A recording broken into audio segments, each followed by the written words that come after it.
Hello, Offworld92 here. Today I'm making a video of the progress shot of my board so far. Most of the stuff will stay and go on, some of it I'm using as placeholders. There will be more added, but since the pedalboard contest happens to be right now, I'll just use this opportunity to make a status update of where I'm at with building the board.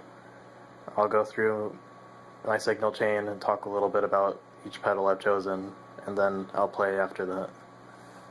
So here's the Boss TU3 tuner. I was originally going to get a polytune, but I decided to keep the Boss for the buffer at the start of the chain, and also because I've read that the polytune function on the polytune doesn't really work that great sometimes anyways. So the Boss TU3 you really can't go wrong with. It does what it does and is very good at it. The Boss CS3 compressor I use more as a limiter. I don't use this very often, but it's extremely helpful for controlling some of the more crazy effects in the M9. After that, I go down here to the MXR M77 overdrive. It's the custom badass modified. I use that just for a little bit of dirt when I want it. Again, not very often, but it's there. Next is the Earthquaker Hoof Fuzz. It's a muff clone, and it's the best muff clone that I have ever used or heard.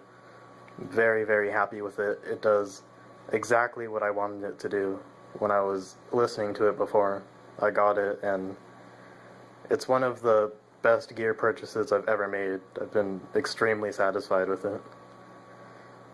Next to it, I have the Earthquaker Organizer, which is an interesting pedal. It's sort of like a pipe organ simulator pedal. It doesn't sound exactly like a pipe organ, but it's still an interesting effect that I think is very cool.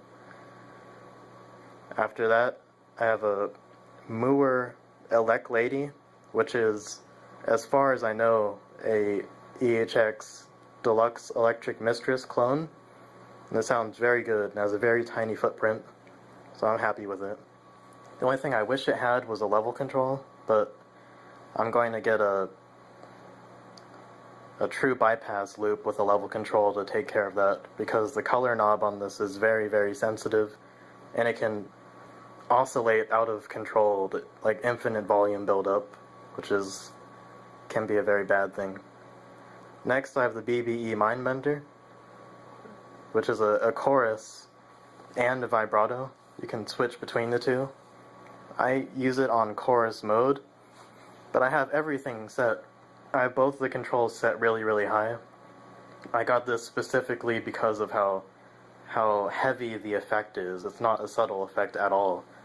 And I chose this one because I wanted an effect that would give me a sort of like an underwater type tone, and it's very, very good at it. Next, I have the Line 6 M9. On here I have the spring reverb model that I use, as well as the octo reverb model, a digital delay model, opto tremolo, reverse delay, and a synth string.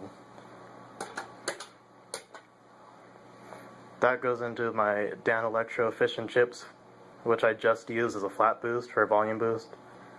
Not really using it right now, but when I get a different amp, I'm sure I'll use it more.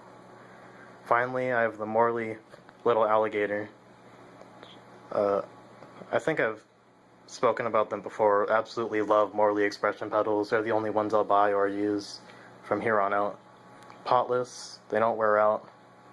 It's really great. Epiphone Firebird 7 into the front end of my PV VIP3. I have it on the Classic 50 model. No effects or stomps or delay or reverb at all on the amp. It's just totally dry.